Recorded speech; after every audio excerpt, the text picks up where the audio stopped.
ceux qui nous ont visités pour la première fois. Nous avons Jonathan qui est là, acclamons le Seigneur. Et nous avons derrière Marie, Nicole, qui nous vient aussi, qui arrive aussi pour la première fois. Mais comme on dit, c'est une première, mais pas la dernière. Donc soyez le bienvenu parmi nous ce matin. Il y a quelques absents, dont mon épouse et le couple Rodrigo Alessandra et Pregma. Marie-Josée aussi. Oui, il y a quand même 4 personnes. Non, 5. 5. Qui d'autres après, il y a les jeunes qui sont là dans la semaine. Voilà, vu ils ont les parents à La Rochelle et tout ça, voilà, ils rentrent. Donc, nous sommes en petit comité, mais comme j'aime le dire, petit comité visible, mais grand comité spirituel, parce que ceux qui sont avec nous sont plus nombreux. Comme pouvait dire Élisée à son serviteur. Alors, nous sommes l'église Word and Spirit Ministry, le ministère Parole et Esprit, simplement parce que nous croyons à la combinaison de la parole de Dieu et du ministère du Saint-Esprit. Alors, s'il y a un moyen de pouvoir engager le Saint-Esprit dans sa vie, c'est lorsqu'on est fondé, on recherche, on comprend les Écritures. Si nous souhaitons engager le Saint-Esprit, on commence par l'engager dans les Écritures, avec ce que la Bible enseigne. Ça va? Avec ce que la Bible enseigne. Et quand nous engageons le Seigneur dans sa parole, Dieu reste fidèle. Et c'est là que de fois, on peut voir qu'en engageant Dieu comme ça dans sa parole, on peut maintenant constater, peut-être ce que l'on ne constatait pas avant, qu'il y a peut-être une résistance qui se fait par le fait qu'on a saisi quelque chose dans les Écritures. Dieu bouge, le Saint-Esprit se meut lorsque la parole est annoncée. C'est de cette manière que nous avons tous reçu le Seigneur Jésus. Peut-être que nous avons entendu un témoignage de la part de quelqu'un, nous avons visité quelqu'un, nous avons peut-être nous-mêmes lu la Bible, ou bref, quels que soient les moyens qui se sont passés, qui nous ont conduits à Christ, il y avait toujours derrière une parole. Et cette parole peut être une parole de l'Écriture, vraiment un verset biblique, mais ça peut être une parole indirecte, ça veut dire le témoignage de quelqu'un qui a reçu la parole de Dieu. Vous voyez, le témoignage de quelqu'un qui nous a emmenés à Jésus. Alors, le message de ce matin sera la suite de ce que j'ai commencé la semaine dernière pour pouvoir terminer, au fait, l'idée que j'avais commencé à avancer sur l'église locale. Je continue sur ça et après, je vais du coup commencer un autre thème, même si j'ai beaucoup de sous-thèmes dans ce grand sujet qui est l'église locale. Prenez avec moi Actes des Apôtres, le chapitre 2, à partir du verset 44. Actes des Apôtres, le chapitre 2, à partir du verset 44. L'église locale, partie 2. La dernière fois, c'était l'introduction. J'ai donné la définition de ce qu'est l'église locale, c'est ce que nous sommes. Et je nous ai parlé aussi pourquoi c'est important, un sujet pratique, une question pratique, pourquoi c'est important de pouvoir participer à l'église de manière active. Parce qu'après avoir compris ce qu'est l'église locale, ce qui est important, et c'est là où je nous encourage, nous tous, c'est d'être participants de manière active dans l'église. Parce que c'est de cette participation que naissent beaucoup de choses. C'est de cette participation que notre relation avec Dieu, notre croissance spirituelle, notre compréhension et je dirais même notre espérance du retour de Jésus est bâtie.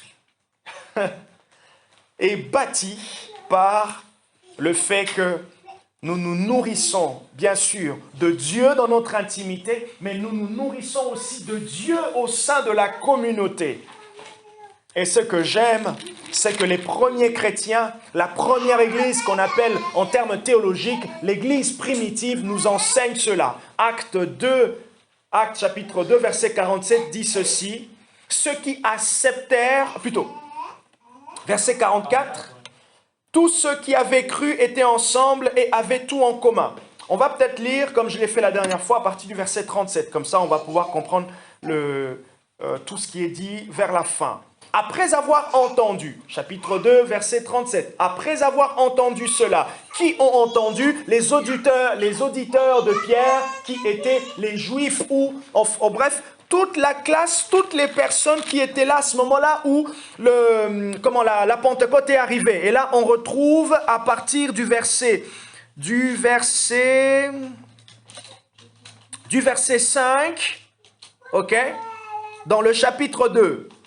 Donc, nous sommes toujours dans le chapitre 2 au verset 37, mais au verset 5, il nous dit « Or, il y avait en ces jours à Jérusalem des Juifs pieux venus de toutes les nations qui sont sous le ciel. » Donc, c'était vraiment, comme on peut dire aujourd'hui, vous allez à La Rochelle, vous avez tous les vacanciers qui viennent à La Rochelle, et là, qu'est-ce qui se passe? Il y a un mouvement de l'esprit. Eh bien, il y a des Bretons, il y a des Niçois, il y a des gens de Perpignan, il y a bref, et même des étrangers aussi, qui sont venus découvrir la ville touristique de La Rochelle. Et là, c'est ce qui s'est passé. Et lorsque Pierre a enseigné, il est dit, après avoir entendu cela, ils eurent le cœur vivement touché. Donc, tous les Juifs venus des alentours, ils eurent le cœur vivement touché, et ils dirent à Pierre et aux autres apôtres, frères, que ferons-nous? Pierre leur dit, repentez-vous et que chacun de vous soit baptisé au nom du Seigneur Jésus-Christ pour le pardon de vos péchés et vous recevrez le don du Saint-Esprit. Car la promesse est pour vous, pour vos enfants et pour tous ceux qui sont au loin, en aussi grand nombre que le Seigneur les appellera. Et là, il parlait de nous. Ok? Mais aussi de ceux qui viendront après nous, jusqu'au retour de Jésus. N'est-ce pas beau? N'est-ce pas que c'est beau? Et par beaucoup d'autres paroles, il rendait témoignage et les exhortait en disant, sauvez-vous de cette génération perverse. Pierre a dit autre chose, encore beaucoup de choses. Ceux qui acceptèrent sa parole. Ah, c'est intéressant quand même. Hein? Il y avait plusieurs personnes. Et parmi tous ceux qui ont écouté, il est dit, ceux qui acceptèrent. Est-ce que vous remarquez déjà là qu'il y a eu comme une sélection spirituellement naturelle? Plusieurs ont entendu, mais à ce moment-là, plusieurs n'ont pas ouvert leur cœur. Et ça, c'est le mystère. On peut pas toujours comprendre qu'est-ce qui se passe. Mais ce que l'on sait, c'est qu'à un moment donné, il y a des personnes qui sont peut-être plus sensibles à croire à un instant donné et à d'autres, ça sera pour la prochaine vague. Donc, là, Dieu fait les premières soldes et les autres, ça sera les soldes d'été. Voilà, première démarque, c'est ça. Première démarque, deuxième démarque, troisième démarque. Ceux qui acceptèrent sa parole, merci Marie, ceux qui acceptèrent sa parole furent baptisés et en ce jour-là furent ajoutés environ 3000 âmes. Et ces personnes-là, ils persévéraient dans l'enseignement des apôtres, dans la communion fraternelle, dans la fraction du pain et dans les prières. Oh, c'est intéressant aussi le verset 22. Ils persévéraient. Je vous pose la question, dans quoi dois-je persévérer? Ah, mais on m'encourage toujours à l'église de persévérer. Mais dans quoi dois-je persévérer dans ma vie chrétienne? Vous avez la réponse. C'est clair, hein? Vous avez la réponse là. Il persévérait, je dois persévérer dans l'enseignement des apôtres. Aujourd'hui, l'enseignement des apôtres pour nous, c'est quoi? C'est d'abord, premièrement, dans ce que dit la Bible, et deuxièmement, dans ce que j'entends et j'écoute à l'église. Ok? Et ce que j'entends à l'église et ce que je lis et découvre par moi-même dans la Bible, tout cela, je persévère sous le haut patronage du Saint-Esprit, sous le tutorat de l'Esprit de Dieu qui nous enseigne. Dans quoi je dois persévérer en tant que chrétien? Je persévère dans l'enseignement biblique. Première chose. Deuxièmement, je persévère dans la communion fraternelle. Ça veut dire, je rejoins un groupe. Je suis attaché à un groupe visible. On parle de l'Église. comment spirituelle, l'église invisible, qui est constituée de tous les croyants de toutes les nations, et on parle de l'église visible, qui est l'église locale, comme nous sommes, nous, Word and Spirit. Donc, il y a dans ce qu'on appelle église, l'église locale, un petit groupe de personnes, je vais revenir dans la définition et les caractéristiques, et nous avons l'église spirituelle, l'église avec un grand E comme on dit, qui est l'église constituée de tous les chrétiens. Vous imaginez, depuis Jésus est monté, les apôtres, ainsi de suite, vous remontez les chrétiens de 1800, les chrétiens de 1500, les chrétiens de 1400, les chrétiens de l'an 300, les chrétiens de l'an 250, les chrétiens de l'an 220, les chrétiens de 111. Ok? Donc, nous tous, nous faisons partie de l'Église. Et aussi, là, nous sommes en 2023, les chrétiens de 2023, mais en décembre, les chrétiens de 2024, ainsi de suite, 2050, 2065. Bon, je serai encore vivant, gloire à Dieu. Si on pousse encore un peu, 2060. Ah non, 2065? Oh! 2065, c'est dans 40 ans à peu près, hein? Ouais, 40 ans à peu près, 30, ouais, 70, ouais, je vais encore tenir, je suis encore en bonne santé. Là, si on pousse encore un tout petit peu, 70, 2070, bon là, on va, oui, peut-être, par la grâce de Dieu, voilà. Bon, espérons. Donc, et je persévère dans quoi? La fraction du pain, et là, on parle de la Sainte Seine. La Sainte Seine, la fraction du pain est dans les prières. On voit ici que la vie de prière de Jésus avait laissé une marque indélébile sur les disciples. Parce que Luc chapitre 11 nous explique comment un des disciples vint voir Jésus et lui pose la question, « Maître, enseigne-nous comment prier. » Ah, j'aime la prière. Parce que la prière elle-même est un enseignement. La prière elle-même nous enseigne Dieu. La prière elle-même. Et on ne peut pas... En fait, bien sûr, on nous enseigne à prier, on parle de la prière, on écoute, on lit des livres, des enseignements, même sur la prière, mais là, le meilleur moyen d'apprendre, de comprendre le mécanisme spirituel de la prière, c'est de prier. Parce que là, vous êtes directement avec Dieu et ce qui se passe, Dieu lui-même est l'auteur de l'entretien. Dieu lui-même organise la manière dont il va interagir avec vous. Et ça, c'est beau. La manière dont Dieu va interagir avec mon frère Jonathan, ce n'est pas la même manière qu'il va interagir avec Marie, avec moi ou avec Anne-Marie. Et d'ailleurs, une petite parenthèse, la maman de Jonathan, c'est l'une des meilleures amies de ma mère. C'est drôle. Son grand frère est jumeau, donc ils sont des triplés. Et j'ai étudié avec son grand frère dans le même collège. Franchement, là, le monde est petit. Vraiment, le monde est petit et c'est énorme. Donc, je connais son papa, je connais sa maman et ils connaissent...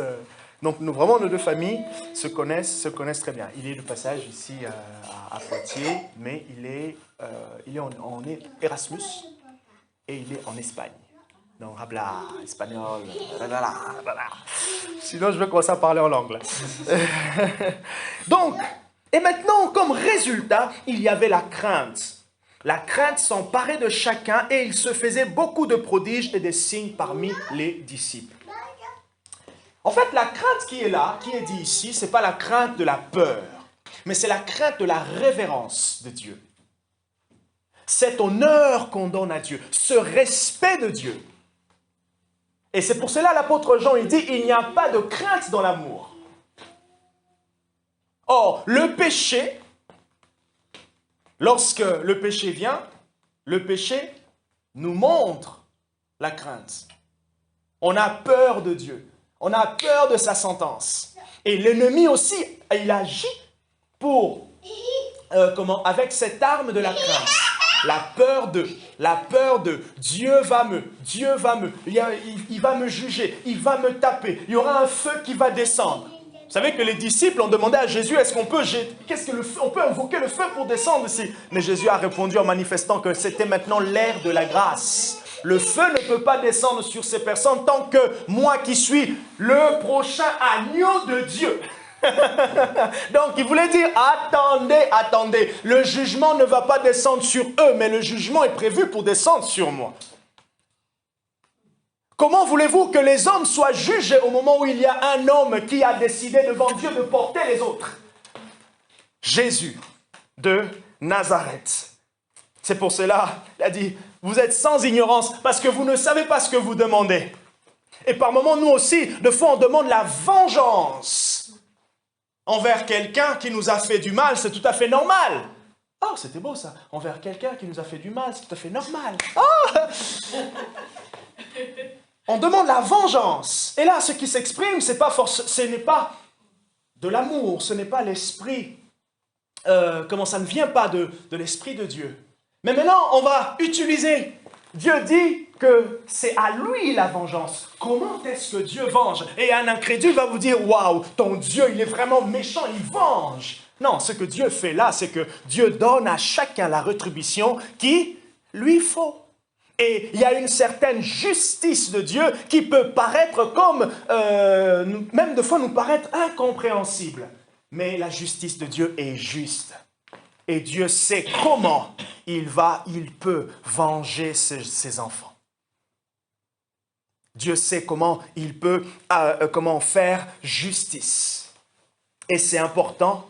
C'est pas peut-être facile, mais c'est important de pouvoir compter sur la justice de Dieu. Alors Seigneur, comment tu vois cette situation?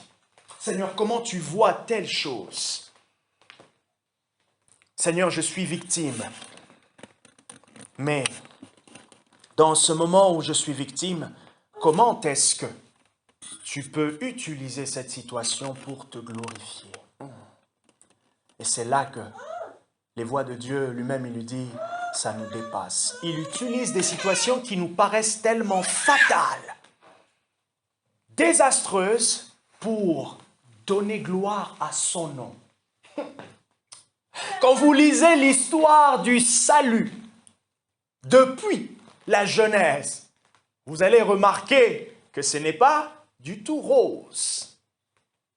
En tout cas, désolé les femmes, ce n'était pas pour vous catégoriser.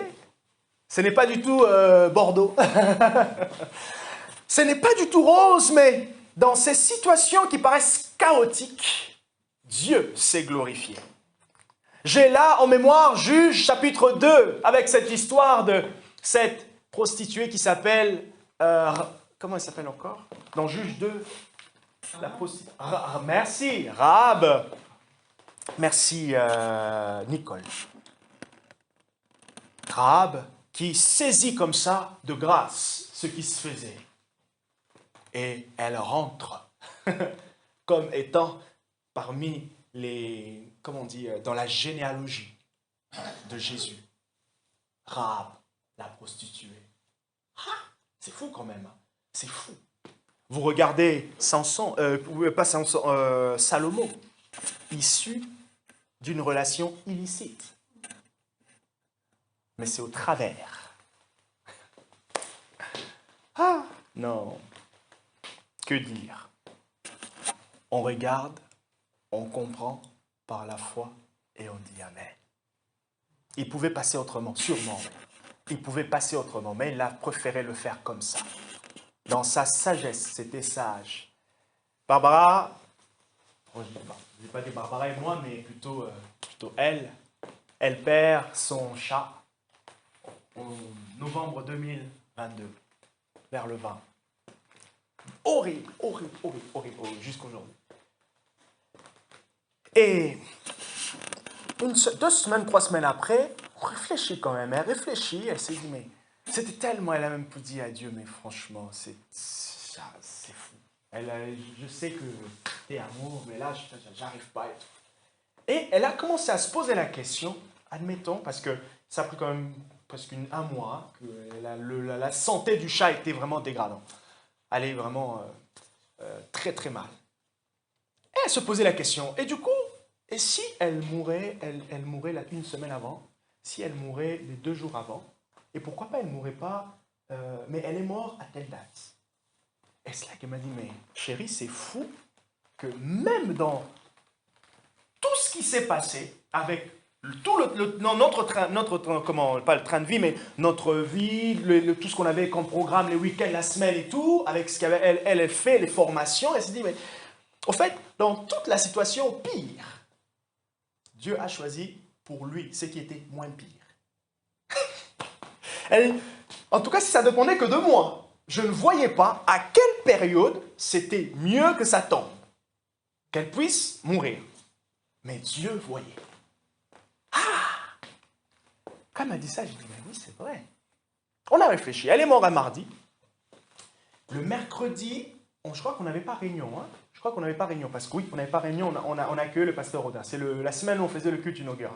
Le mercredi, on n'avait pas réunion. Et moi, j'intervenais à l'université de La Rochelle le jeudi. Donc, on est parti. Donc, elle est morte le mardi. On l'a récupérée le mardi au soir. On part l'enterrer chez ses parents. Et elle m'a dit, mais en fait, même ça, c'est énorme. Parce que, imagine, on avait réunion, on ne pouvait pas partir. On pouvait pas, on allait l'enterrer peut-être ici à Poitiers ou simplement l'incinérer. Et du coup, moi, j'avais cours à La Rochelle le jeudi toute la journée. On revenait à Poitiers le soir. On s'est dit, mais c'était juste la situation la parfaite dans le pire de la situation. La sagesse de Dieu.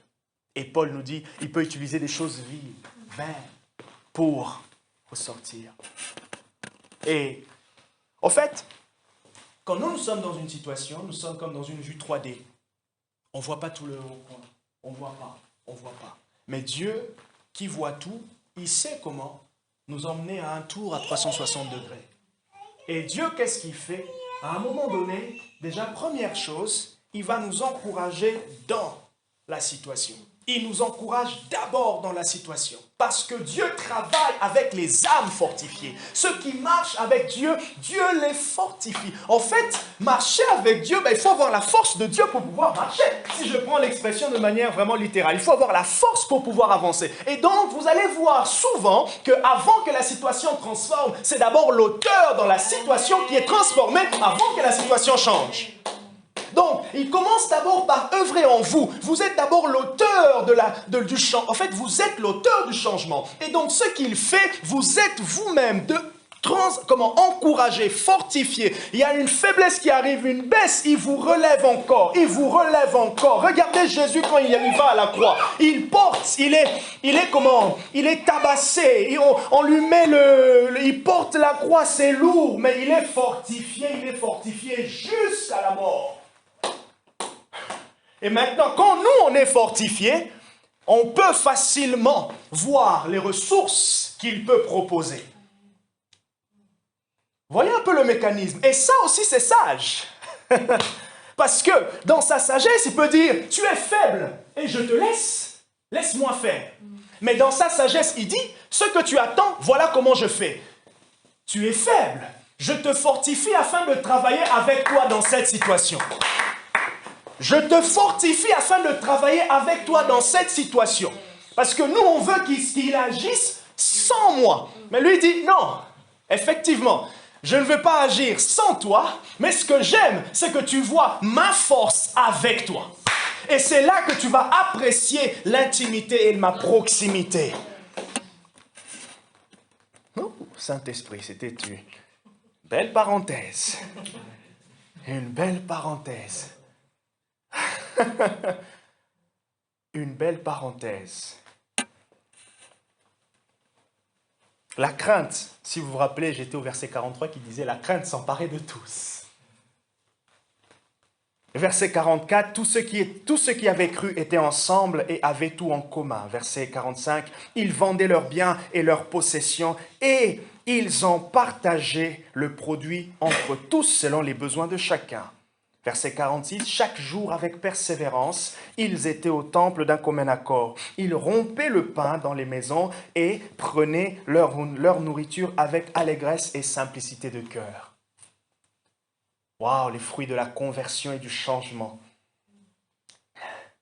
On a tous en souvenir nos premiers moments avec Jésus. les premiers mois, les premiers jours de cette expérience avec Christ. Et cette expérience est appelée à grandir. À grandir, à grandir, jusqu'à son retour. L'église locale, j'ai dit que c'est un groupe de chrétiens qui se réunissait régulièrement. On le voit ici, que ceux qui étaient ensemble, ceux qui se sont convertis, ils étaient ensemble. Je dis que parmi les caractéristiques ou les éléments importants pour qu'un groupe soit considéré comme une église locale, il faut qu'il y ait un groupe de chrétiens. Et qui parle de chrétiens ne dit pas, nous ne sommes pas une association. Même si au niveau de l'État, nous sommes soit 1901 ou 1905. Mais spirituellement, nous ne fonctionnons pas comme, dans notre fonctionnement, je veux dire, dans notre approche spirituelle, nous ne sommes pas une association. C'est pour cela que j'ai dit la dernière fois une phrase quand même qui est drôle. On ne rejoint pas l'église comme on rejoint un club. Oh, j'adhère au club de tennis de mon quartier. J'adhère au club de ceci. Non.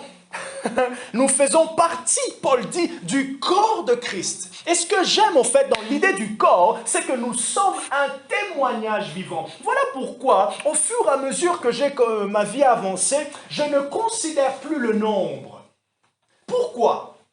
Avant, j'étais aussi souvent, vous savez, quand vous êtes peu, vous vous dites indirectement, le culte ne sera pas bien. Vous savez que cette parole-là, c'est faux. C'est vraiment faux. Et j'ai même en souvenir, même à Kinshasa, donc je suis d'origine du Congo Kinshasa, et d'ailleurs je vous fais encore une confidence, je crois qu'on est de la même tribu dans mon pays. On est Luba. Oh là là là, Dieu, il aime bien les coïncidences. Et je me rappelle même dans mon église, où nous étions à peu près 100, 150, les jours où nous étions 30, donc on était peu nombreux, c'était des cultes où il y avait comme une fraîcheur de l'esprit qu'on n'avait pas quand on était normal. Ah! Pourquoi? Ça, c'est la sagesse de Dieu aussi. Mais plus on avance, on comprend en fait que nous avons placé notre paradigme sur ce qui est visuel. Et du coup, quand nous sommes nombreux et que nous avons l'impression que nous avons vécu un bon culte, c'est une représentation charnelle. C'est parce que nous nous sommes déjà conditionnés du fait que, en étant nombreux, nous vivons un bon culte. En étant peu, nous vivons peu de culte. Et même le pasteur se dit, ah, mon inspiration ce matin, je ne vais pas bien prêcher, il n'y a que Marie. On a prié avec elle, on a préparé avec elle, on n'est que tous les deux. On se sent limité. Et pourtant, c'est l'esprit. Jésus, il dit, en parlant de la discipline de l'Église, vous savez, vous connaissez ce texte qui dit, là où 2 ou 3 sont assemblés. Dans le contexte, Jésus parle de la discipline dans l'Église. Comment est-ce qu'on peut recadrer les gens dans l'Église? Et il dit, si vous êtes 2 ou 3, vous pouvez recadrer. Parce qu'il dit, si 2 ou 3 sont assemblés en mon nom, je suis présent parmi eux. Et quand vous lisez plus loin, il parle maintenant, si ton frère a péché, si cela. Dans le texte. Donc, le texte parle de la discipline au milieu de l'église. Ton frère, il t'a fait mal. Ton frère t'a blessé. Combien de fois? Il l'a répété plusieurs fois. Ah bon, il n'entend pas? Ok, on va corriger. Et Jésus dit, je vous donne le droit d'appliquer la discipline au sein de l'église lorsque vous êtes au minimum 2 ou 3.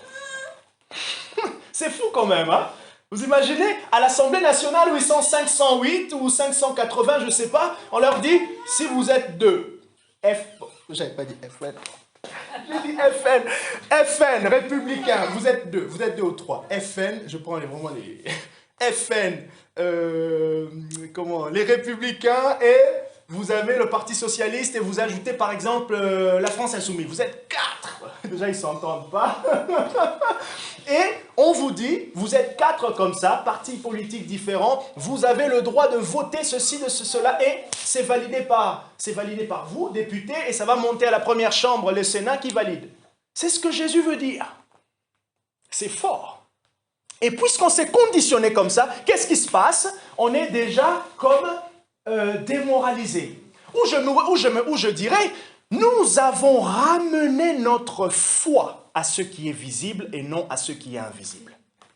Or, la foi est une ferme assurance des choses qu'on espère, une démonstration de celles qu'on ne voit pas. Et puisqu'on espère cela, on voit la démonstration de notre attente qui dit que ça va pas très bien. Et ce jour-là aussi, vous avez du mal à démarrer. Pourquoi? Parce que vous avez rabaissé vos paradigmes. Vous avez rabaissé le niveau. Oh, je nous encourage à ne pas baisser le niveau. À ne pas ramener Dieu sur ce qui est visible, mais plutôt à ramener Dieu sur ce qui est dit dans sa parole. À rester dans les Écritures.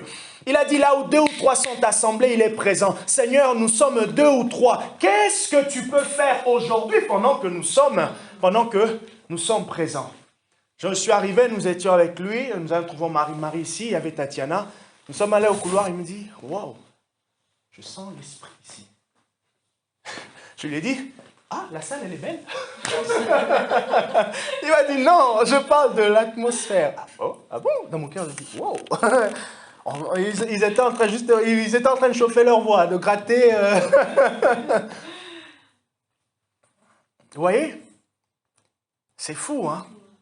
Comment facilement on peut être découragé de cette manière. Et ça peut nous arriver sur beaucoup de choses. Mais, rassurons-nous, il faut simplement, quand on constate cela, on amène les pièces de réchange. On amène les pièces de réchange. On amène les pièces de réchange. Vous avez votre voiture qui date, la mienne, notre voiture, on l'a achetée en 2018, je crois. Donc aujourd'hui, nous sommes dans les 5 ans. Mais la voiture, elle est de 2006. Donc, elle roule encore bien.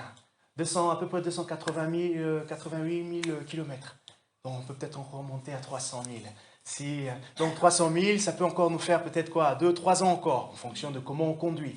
Mais entre-temps, qu'est-ce qu'il va falloir? On va faire de l'entretien, changer les pneus et tout. Et la voiture, je l'emmène au lavage, bon petit Karcher, elle est propre, je passe mon aspirateur à l'intérieur, elle est propre, et je vais au boulot, à la fin du mois j'ai mon salaire. Bref, j'entretiens ma voiture et elle fonctionne très bien. L'image ici, c'est que je constate ma foi a besoin des pièces de rechange, je rechange. C'est ce que Paul appelle là le renouvellement de l'intelligence. J'enlève la mauvaise pièce, la mauvaise manière de réfléchir, j'applique la bonne qui est la parole de Dieu et j'avance. Et ma vie chrétienne est en train d'aller en avant. Ok? Et c'est ce qui se passait ici. Ils persévéraient dans l'enseignement des apôtres. Voilà pourquoi ils pouvaient avancer. Je nous ai dit la dernière fois que lorsqu'on vient à l'église, on est appelé à être actif. Parce que s'il y a une chose que l'ennemi n'aime pas pour nous, que pour l'église de Jésus-Christ, c'est qu'elle soit inactive. Et parmi les choses qui emmènent l'inaction, ça veut dire la lourdeur. Le diable utilise notre faiblesse au péché.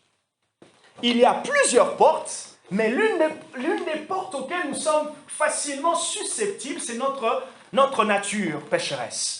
Et pour lui, c'est une arme. Voilà pourquoi Dieu nous a donné le Saint-Esprit, afin par la bouche de Paul, marcher par l'Esprit, nous puissions rehausser le paradigme, le niveau et être avancé avec Dieu en étant comme des hommes spirituels. Et en étant des hommes spirituels, nous sommes en train de freiner l'action du diable sur nous et aussi sur les autres. Alors, vous allez me dire, est-ce que je marcherai toujours par l'esprit?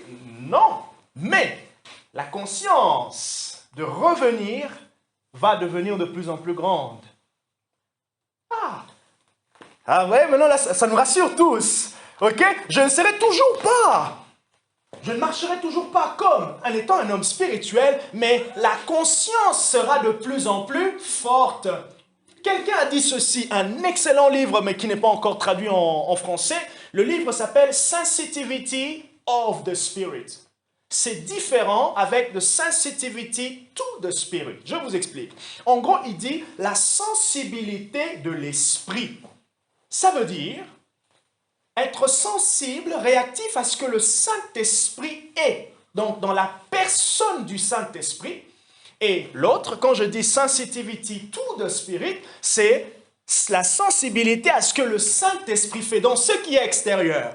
Or, nous, en tant qu'enfants de Dieu, nous avons besoin de deux. les deux. Ça veut dire, pendant que Anne-Marie est là avec nous, en même temps, elle est sensible à ce que le Saint-Esprit est en train de faire en elle, parce que Marie est en train de chanter en langue, et le Saint-Esprit aussi en Marie est en train de faire des choses. En même temps, elle est sensible à l'Esprit en elle qui lui témoigne de ce qui est en train de se passer. Vous voyez? Et maintenant, cette personne a dit, j'ai perdu un peu le fil de mon exemple. Voilà, il a dit que, rassurez-vous, nous ne serons jamais, nous ne pourrons pas être marcher à 100% dans la sensibilité à l'esprit.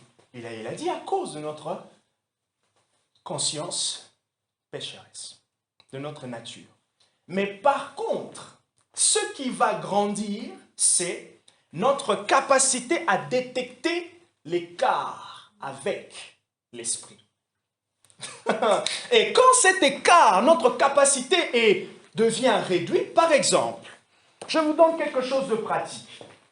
Vous êtes, vous disputez avec votre époux, vous disputez avec votre enfant au travail. Voilà, c'était intense, moins intense. Le moment où vous réalisez que, j'ai l'impression que, malgré que c'était lui, il était fautif, mais on dirait que moi aussi, je suis sorti un peu de ma zone d'apaisement. Ok? Admettons que vous vous êtes disputé à midi. Et vous réalisez le fait d'être sorti de votre zone d'apaisement à 12h30. Donc, il s'est passé 30 minutes.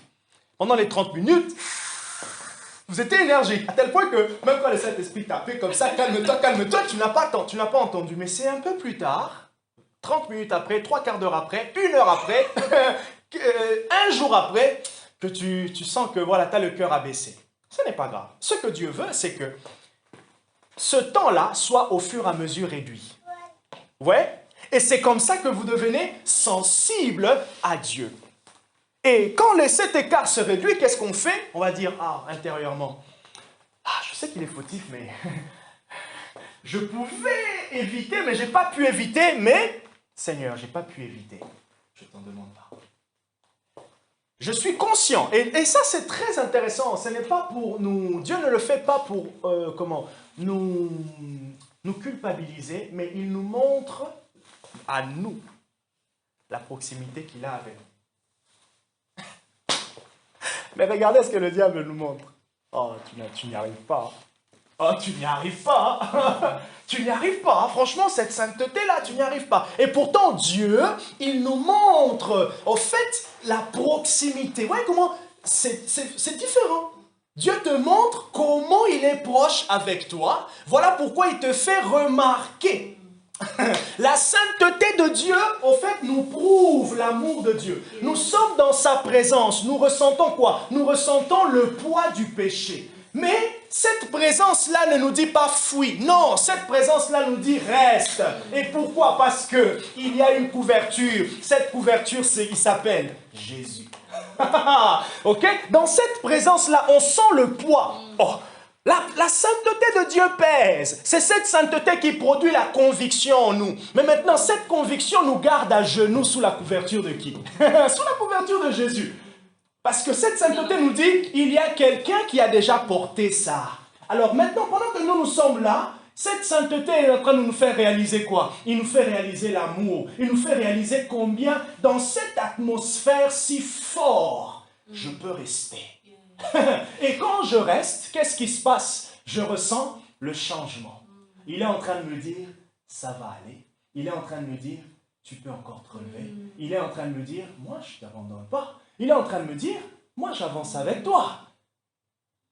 Jean chapitre 8, rappelez-vous, cette femme qui a été placée en présence de Jésus, elle a été prise en flagrant délit d'adultère. Elle est là. Jésus il est en train d'écrire. Qu'est-ce qu'il est dit? Cette femme, on l'a amenée en présence de Jésus. Et comment est-elle repartie? Dans la présence des autres, elle était lapidée. Mais dans la présence de Jésus, elle est restée. Comment se fait-il? Toi qui as été pris en flagrant délit d'adultère, tu restes en la présence de celui qui est saint. quel est le moyen? Quel est... Paradoxe, voilà. Comment pouvons-nous rester dans la présence de celui qui est saint? C'est parce que lui-même, il a établi l'environnement pour nous accueillir. Il a établi l'environnement pour nous maintenir. Et il nous dit, je te maintiens par la foi. Je te maintiens par mon amour. Je te maintiens et pendant que tu es là, regarde. Voici l'agneau de Dieu qui ôte le péché du monde. Lui, il n'est pas en train de te dire, tu es incapable. Lui, il dit, moi, je vois les progrès. Tu as peut-être fait un pas et demi, mais moi j'apprécie cela. Voilà pourquoi il a apprécié peut-être le manque, je sais pas, le fait que cette femme était là. Il a apprécié sa présence parce qu'il est le sauveur. Et elle est restée là avec Jésus. La Bible ne nous dit pas combien de temps, que ça soit 10 minutes, 30 minutes, mais elle est restée là. Selon la loi, elle était condamnable. Mais selon la grâce, elle était acceptable. Selon la loi, elle est condamnable. Mais selon la grâce, et d'ailleurs, est-ce qu'il y avait une différence entre la loi et la grâce? Non. Il y avait simplement une application différente que Dieu est en train de nous montrer là. En fait, la loi montrait quoi? La loi montrait que cette femme n'était pas digne. Mais la grâce montrait qu'elle était digne d'être où? De recevoir la grâce. Le diable nous montre toujours que nous ne sommes pas dignes. Mais Jésus nous montre que dans notre manque de dignité, c'est lui notre dignité. C'est lui notre dignité. Et elle a été accueillie. Et regardez encore comment le texte est ironique. Femme, où sont tes accusateurs? Ah, j'imagine si Jésus était Jamel Debbouze, hein, ou vous imaginez un peu, oh, ils sont où? Oh, tiens, on va prendre un selfie. Ils étaient nombreux, mais ils sont pas là. Ils pouvaient, Jésus, si c'était à l'heure de TikTok. Il allait dire, TikTok, ils sont partis. Vous voyez comment elle a été appréciée. Elle a été acceptée. Et c'est dans cette présence-là que cette femme, elle dit, va et ne pêche plus. Cette parole était plus forte que la douleur de la lapidation.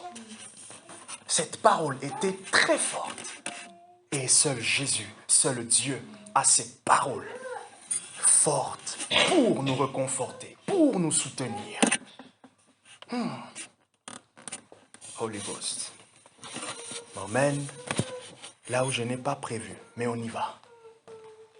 Voilà la deuxième partie, l'église locale. Je parle de la grâce. Je n'avais pas prévu de parler de la grâce, mais le Saint-Esprit m'emmène là. L'église est née de Dieu, dans la vision de Dieu, et avec un message qui est une suite. Paul il dit clairement que la loi est venue montrer un peu la douleur. Vous voyez? Maintenant, quand on comprend mal, on croit que ça montrait pour appliquer simplement la sentence, et mettre une culpabilité. Non. Qu'est-ce qu'il y avait après? Pourquoi en fait, qu'est-ce que Dieu voulait montrer après? Qu'est-ce qu'il prévoyait pour l'après? Et ça, on le voit. On le voit, en fait, on le voit dans l'Ancien Testament. Par exemple, quand Dieu dit, pour tous les sacrifices, les offrandes de tel, si quelqu'un pêche de cette manière, voilà comment on va procéder. Si quelqu'un pêche de cette manière, voilà comment on va procéder. Ça veut dire, par rapport à cette culpabilité, il y a une solution. Il y a une solution. Et Jésus est la solution à la culpabilité générale, à l'innocence. Enfin, le fait de ne plus être innocent devant Dieu. Jésus est cette solution. Et cette solution parle jusqu'à aujourd'hui, est efficace. La Bible dit que le sang d'Abel parle. À combien plus forte raison? Le sang de Jésus. Si le sang d'Abel peut crier, à combien plus forte raison l'intercession et la voix du Tout-Puissant, Jésus, peut crier à notre faveur. Et je vous assure que sa voix résonne dans l'atmosphère céleste à notre sujet. L'Épître aux Hébreux nous enseigne que Jésus est notre intercesseur. Il intercède pour nous, il prie pour nous. Je vous pose la question, il prie pourquoi? Il prie pourquoi? On a des éléments de réponse. La première des choses, Jésus prie pour notre persévérance jusqu'à son avènement. La première personne à avoir l'idée et l'attente, l'empressement de nous avoir avec lui à notre fin de course, c'est lui-même.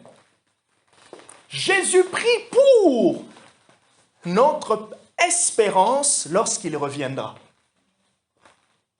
Première chose. Et deuxième chose, Jésus prie pour nous ici sur terre.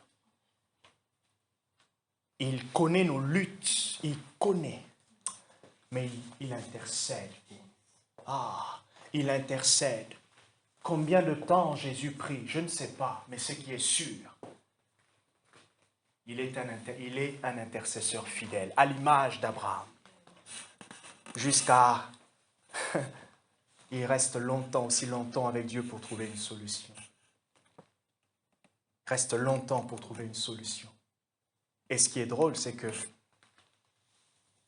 en restant longtemps, la solution, il ne la voit pas en nous, mais la solution, c'est lui. Voilà pourquoi Abraham pouvait dire, et alors s'il y a une personne? Et Dieu dit, oui, s'il y a une personne, je ne tuerai pas. Même si ce texte parlait de Christ qui allait venir, mais en regardant simplement ce passage-là, vous voyez que ce texte parlait d'Abraham, qui était la seule personne à intercéder devant Dieu pour Sodome. Une image de Jésus qui est la seule qui intercède pour nous jusqu'aujourd'hui. Jusqu'à maintenant, midi 4. Il intercède pour nous qui faisons partie de l'Église, de son Église locale. Alléluia. Jésus, il m'a à cœur.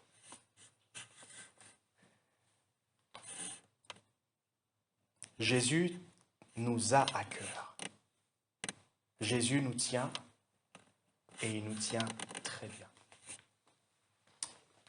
Jésus nous soutient et il nous soutient fortement. Dans cette barque, c'est vrai qu'il dort. Cher Saint-Esprit.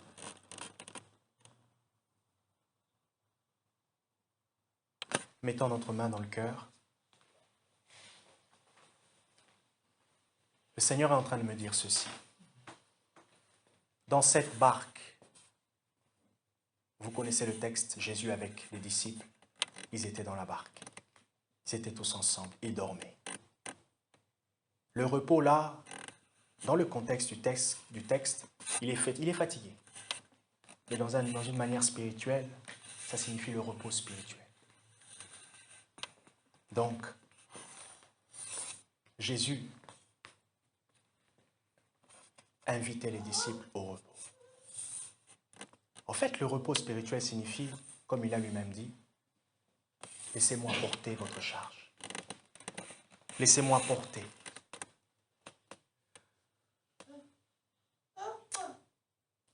Est-ce qu'on peut dire tous ensemble, « Seigneur Jésus, je te laisse ce matin porter ce fardeau. Je te laisse ce matin me proposer ce repos. Seigneur Jésus, j'aimerais dormir avec toi. » Simplement l'image où tu m'invites. Tu m'invites à être dans la paix.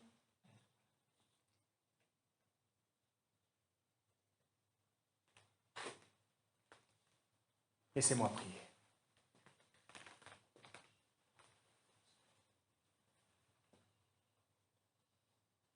Tu t'es réveillé, tu as apaisé. Que le Dieu de toute grâce, le Dieu Tout-Puissant puisse apaiser Que le Dieu Tout-Puissant puisse apaiser. Que le Dieu de toute grâce, ô Saint-Esprit, Saint-Esprit, tu es un vent et tu es le vent puissant. Apaise maintenant au nom de Jésus. Apaise. Koladaso plene la sate. Au nom puissant de Jésus. Esprit de vie. Fais entendre, fais résonner les paroles de paix. Ce que Jésus a pu dire au vent.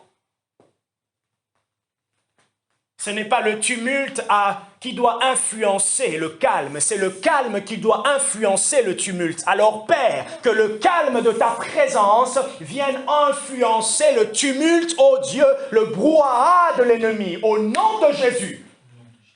Oh, nous invitons maintenant le calme de la présence de Dieu. Nous invitons la foi qui résulte de la présence de Dieu. Nous appelons maintenant la soteble la dosha, les satoble la dalosha, la sotabre la lesha. Nous appelons maintenant la guérison qui vient dans la présence. Kalote ple de la. Maintenant à s'installer. Irita palote lelesi. Merci Jésus. Merci Jésus. Dans cette atmosphère tumultueuse, oh, nous proclamons Jésus qui est le prince de paix. Ce vent qui s'est élevé, ce n'est qu'une intempérie. La sotebla de lama. Je la soutarablanama. Nous proclamons celui qui est, oh, le Créateur. Et merci de pouvoir parler. Et ce matin, Dieu te dit parle. Dieu te dit parle. Dieu te dit parle. Il dit parle. Tu es un lion, parle. Fais entendre le rugissement. Fais entendre ton rugissement. Oh, scusa brantedi. Ah, zatadus, terita bludava. Fais entendre le rugissement intérieur. Aïe, sutarabladamose. Jésus, katosita pladeranto maso. Elimanose, telida blara disife. Merci Jésus. Adonai, notre Dieu, Dieu très saint et tout-puissant, toi qui étais, qui est, qui vient, ô notre roi, créateur de toutes choses, magnifique est ton nom, Adonai, Suranelevia. Adonai, notre Dieu, Dieu très saint et tout-puissant, toi qui étais, qui est, qui vient, ô notre roi, créateur de toutes choses, magnifique est ton nom, ô Adonai, Sorotele, ô Adonai, notre Dieu, Dieu très saint et tout-puissant, toi qui étais, qui est, qui vient, ô notre roi, créateur de toutes choses, magnifique est ton nom, ô Adonai, sous paradis les manas, ô Adonai, Adonai, oh Adonai, oh Adonai, oh Adonai, oh Adonai, notre Dieu, Dieu très saint et tout puissant, toi qui étais, qui est, qui vient, oh notre roi. Créateur de toutes choses, magnifique est ton nom, Adonai, oh Adonai.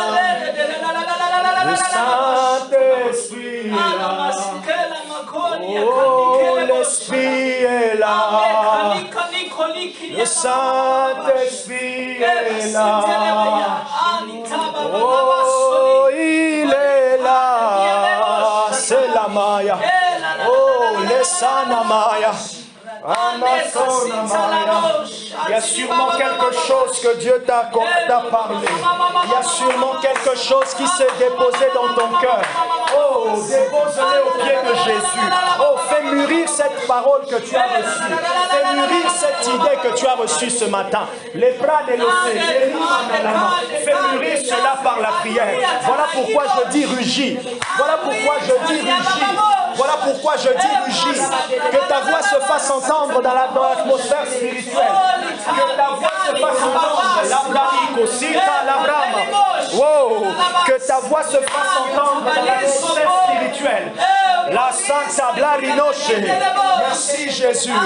Merci Jésus. Merci, merci. Oh Saint-Esprit. Anake la bossa manama. Merci pour Jésus. Merci pour Jésus. Les pananake la bossa nama. Yes. Alléluia. Gloire et louange à toi, Seigneur. Gloire et louange à toi, Jésus. Gloire et louange à toi, Jésus. Louange à toi, Adonai. Oh, le Dieu de l'Église locale, merci. Toi qui as créé la structure qui s'appelle Église, merci. Toi qui es la tête du corps que nous formons, merci. Toi qui es la tête du corps que nous formons, merci.